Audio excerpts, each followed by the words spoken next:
Hey everyone, and welcome back. It's time for another deep dive into the crypto world. You know, it's crazy how much happens in just 24 hours. So much to unpack. Seriously. We've got market swings, some potential pump and dump drama, and even some surprising news about a popular exchange. So let's just jump right into it. Sounds good to me. Okay, so first up, let's check out what the markets are doing. Ethereum is up today. Yeah, ETH is surging past $3,400 right now. Wowzers. But Bitcoin, on the other hand, is down a bit. A little dip below 93,000 USDT. Interesting. But get this, XRP is like the star of the show on Upbit's Korean One market. Oh, yeah. Yeah. Almost 6 times the trading volume of Bitcoin. Whoa, that is significant. You know, Korea's always been a big player in the crypto space. Right. So seeing that kind of volume on XRP there, You still wonder what's going on. it does. I mean, it could be because of a specific use case that's gaining traction over there, like maybe a new remittance corridor. Oh, yeah, that's a good point. Or maybe a partnership with a local financial institution, something like that. Yeah. It does make you wonder if this is like a preview of what's to come in other markets, too. You never know. Okay, so moving on from the markets, let's talk about this potential pump and dump situation. Yeah, oh. Arca Monitoring says they caught Pump Fun moving a huge amount of SOL, How much are we talking? a whopping 120,000 SOL, worth about $22.88 million USD. And they transferred it to Kraken. Yep. But the thing is, they still have around $55.19 million USD in assets just sitting there. So maybe they're not done yet. Yeah, that's what I was thinking. It's like classic pump and dump behavior, right? It definitely seems that way. You know, pump and dumps work by basically manipulating the price of an asset. Right. They pump it up, get everyone excited. Exactly. And then when the price is high enough, they dump all their holdings for a big profit. And everyone else is left wondering what happened. Holding the bag, as they say. So what do you think this Kraken transfer means? Is Pump Fun like starting to pack up shop? It's possible. Maybe they're trying to cash out slowly or move their funds around to make it harder to track their activity. Ugh, that's sneaky. Yeah, you got to be careful out there. For sure. Okay, so let's move on from that potential drama to some news that's shaking things up. What's that? Well, over 12 exchanges are launching a new token this month called Sonic or S token. Interesting. I haven't heard of that one. Yeah, it's pretty new. But here's the crazy part. They're replacing FTM with it. Whoa, hold on. Replacing it completely. On these exchanges, yeah. And we're talking about some big names. Binance and OKX are both on board. Wow, that's a huge deal for FTM holders. I mean, think about what that means for liquidity. Right. And the value of FTM could definitely take a hit if these exchanges are prioritizing this new S token. It makes you wonder what Sonic has that FTM doesn't. Exactly. What are they bringing to the table? Maybe lower fees? Ooh, or faster transactions. Maybe. Or they could have some amazing partnerships with these exchanges. We just don't know yet. It's definitely a bold move, though. Absolutely. This whole thing definitely raises some questions about the future of FTM. Yeah, it really does. Okay, so on a slightly more serious note, there's some news that's got people talking in the Ethereum community. Oh! Weak in Ethereum news. Or Y, as most people call it. Yeah, I know them. Well, they're shutting down. Really? What happened? The Ethereum Foundation pulled its funding. Oh, wow.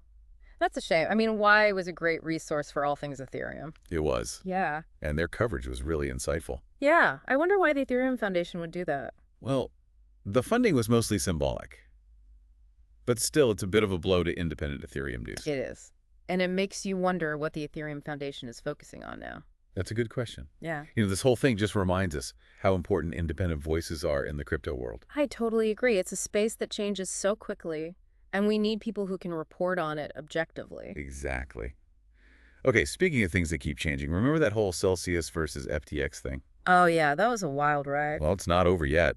Celsius is appealing the judge's decision to dismiss their $2 billion defamation lawsuit against FTX. Seriously. They're still going at it. Yep. They're claiming that FTX's statements damaged their reputation and their finances. And that it all led to their bankruptcy back in July of 2022. Yeah. Huh. This could be pretty significant for the whole crypto industry. The outcome of this appeal could set a precedent for how companies are held accountable for what they say publicly, especially if those statements have a real financial impact. Right. It also makes you wonder how this will affect the whole FTX situation, which is already a mess. Totally. It's like everything's connected in the crypto world. It really is. One big tangled web. Okay, so let's lighten things up a bit and talk about some price predictions. All right, I love a good prediction. CoinShares is saying that Bitcoin will either hit $80,000 Yeah. or a whopping $150,000 in 2025. Wow, that's quite a range. I know, right? What's their reasoning? Well, they're saying that the lower price could happen if a certain presidential candidate's crypto policies end up being a disappointment. Oh, yeah, the election is coming up. Exactly. But if the U.S. implements some positive crypto regulations, we could see Bitcoin reach that $150,000 mark. Interesting. So basically, it all comes down to regulation and politics. Seems like it, which is kind of crazy when you think about it. It is. It really shows you how much influence those factors have on the crypto market. Absolutely. All right, so enough of the what-ifs. Let's get back to some concrete news. Besides. Bithumb, the second largest exchange in South Korea, is listing two new tokens, Oh, which ones? PEAQ and VANA. PQ. I've heard of that one. They're all about depends, right? You know what depends are. Yeah, decentralized physical infrastructure networks. Mhm. Basically, it's about using the blockchain to manage real-world assets like energy grids or telecom infrastructure. Oh, wow. So they're bridging the gap between the physical and digital worlds. Exactly. It's a pretty cool concept. And then there's VNA. What are they about? They're focused on data ownership and AI training. They want to give individuals control over their data while also helping to train AI models. So one is focused on the real world, and the other is diving into the world of data and AI. You got a pretty diverse additions to Bithumb's listings. They are. Speaking of interesting stuff, have you heard about this Punk's NFT project? Bitmap punks. Vaguely. It rings a bell. They've been driving up Ethereum gas fees lately. Oh, yeah, I think I saw something about that. Everyone's wondering if it's the next big thing in NFTs. Well, here's the thing. Their contract hasn't been verified. Oh, that doesn't sound good. It's definitely a red flag. Without transparency into their code, it's really hard to know what's going on behind the scenes. So are you saying people should stay away? I wouldn't say that, but I would definitely be cautious. You know, it's like walking into a dark room without knowing what's in there. Spooky. Yeah, you always want to do your research before investing in any NFT project, but especially one with an unverified contract. Okay, so what should people look for? Well, you want a project with a transparent team, clear roadmaps, and of course a verified contract. Right. Those are good signs that the project is legit. Got it. So basically do your homework. Always. This actually reminds me of the pump fund thing we were talking about earlier. Oh, yeah. Yeah, both situations involve a certain level of risk. True. But there are ways to manage that risk, right? Absolutely. Doing your research, understanding the technology, and being wary of promises that sound too good to be true are all important. Makes sense. So we've covered a lot today, from market ups and downs to potential scams and even some promising new projects. It's been a wild ride. It has. What are some key things you want listeners to take away from all of this? Well, I think the biggest takeaway is that the crypto world is constantly changing. Agreed. Mm. We see that in the market fluctuations, the new technologies that are emerging, and even the regulations. It's a dynamic space, for sure. It keeps things interesting, that's for sure. It definitely does. And another important point is to stay informed. We talked about YE shutting down and how important it is to have reliable sources of information. Right, because you need to be able to make informed decisions. Exactly. And of course, we can't forget about due diligence, especially with things like unverified contracts. You've got to protect yourself out there. Absolutely. Absolutely. Yeah. You need to be able to trust the information you're getting. For sure. Okay, so let's get back to those price predictions. CoinShares had that interesting take on Bitcoin. Yeah, they said $80,000 or $150,000 by 2025. I know. It's a huge difference. It is. But their reasoning kind of makes sense. They're looking at the upcoming presidential election. Oh, right. Yeah, if a certain candidate wins and their crypto policies end up being a disappointment, well, Bitcoin could drop to that $80,000 level. Makes sense. But on the flip side, if the U.S. ends up with some positive crypto regulations... Then Bitcoin could skyrocket. Exactly. Yeah. Straight to $150,000. Wow.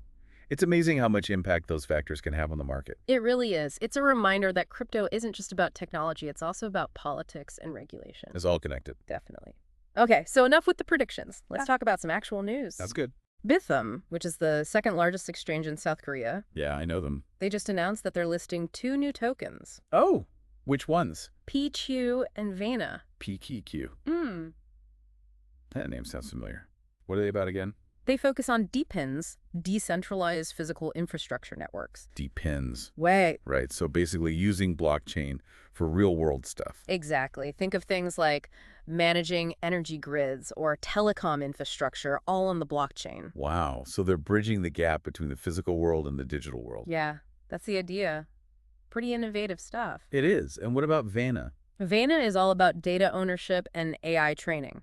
Interesting. They want to give people more control over their own data and also use that data to train AI models. So it's like empowering individuals while also advancing AI technology. Exactly. That's a pretty cool concept. It is. So we've got PEAQ focused on the real world and VANA diving into data and AI. Two very different projects. They are. It'll be interesting to see how they perform on Bithumb. Definitely. Speaking of interesting things, did you hear about this NFT project called Bitmap? Bitmap punks. Yeah, it rings a bell. Why? What's up with them? Well, they've been causing quite a stir. They're driving up Ethereum gas fees like crazy. Oh, wow. Really? Are they that popular? It seems like it. Everyone's wondering if they're the next big thing in NFTs. But here's the thing. I remember reading that their contract hasn't been verified. Oh, no, really? Yeah, that's a big red flag in my book. I can imagine. Why is that such a big deal? Well, without a verified contract, there's no transparency. Makes sense. You don't know what's happening behind the scenes with their code. It's like buying a house without inspecting it first. That's a scary thought. It is. Yeah. So I would be very cautious about investing in any NFT project with an unverified contract. Okay, noted. So if someone is looking at NFT projects, what are some things they should look for? Well, transparent team is important. You want to know who's behind the project, and they should have a clear roadmap outlining their plans for the future. Okay. And of course, a verified contract. That's crucial. So basically do your research. Exactly. It's always good advice, but especially in the NFT space. You know, this whole Bitmap thing, it reminds me of that pump fund situation. Oh, yeah. I see what you mean. Both have that element of risk. Right. It's like you never know what you're really getting into. That's true. But there are things you can do to manage that risk. Like what? Do your research, understand the technology, and be wary of promises that sound too good to be true. You know the old saying, if it sounds too good to be true, it probably is. Yeah, that's good advice. So we've talked about market trends, potential scams, promising new projects. It's been a lot to cover. It has. What are some of the key takeaways you want our listeners to remember? I think the biggest one is that the crypto world is constantly evolving. Yeah, it definitely keeps you on your toes. It does. We see that evolution in the market swings the emergence of new technologies and even the regulatory landscape. It's a dynamic space for sure. And another important point is the need to stay informed. We talked about YE shutting down and how important it is to have access to reliable sources of information, because that information helps you make informed decisions. Absolutely. Absolutely. You need to be able to make informed decisions about where you put your money and what projects you support. For sure. So in addition to staying informed, what else should our listeners keep in mind? Well, we talked about due diligence. Right, especially with those unverified NFT contracts. Exactly. That applies to pretty much everything in the crypto space. Do your research. Exactly. Understand what you're investing in. Don't just blindly follow the hype. Good advice. So to wrap things up today, we've covered a lot of ground. We have. From market movements to potential scams to promising new technologies and even some legal drama. It's been quite a ride. It has. But that's the crypto world for you. Always something happening. Always keeping us on our toes. It definitely keeps things interesting. I think the key takeaway from all of this is that knowledge is power. I agree. The more you understand about the space, the better equipped you'll be to navigate it successfully. So stay curious, keep learning, and don't be afraid to ask questions. Exactly. That's how we all grow together in this exciting and ever-changing world of crypto. Well said. And on that note, that's all the time we have for today's deep dive into crypto. We hope you enjoyed it. And learned a thing or two along the way. Until next time, happy investing, everyone.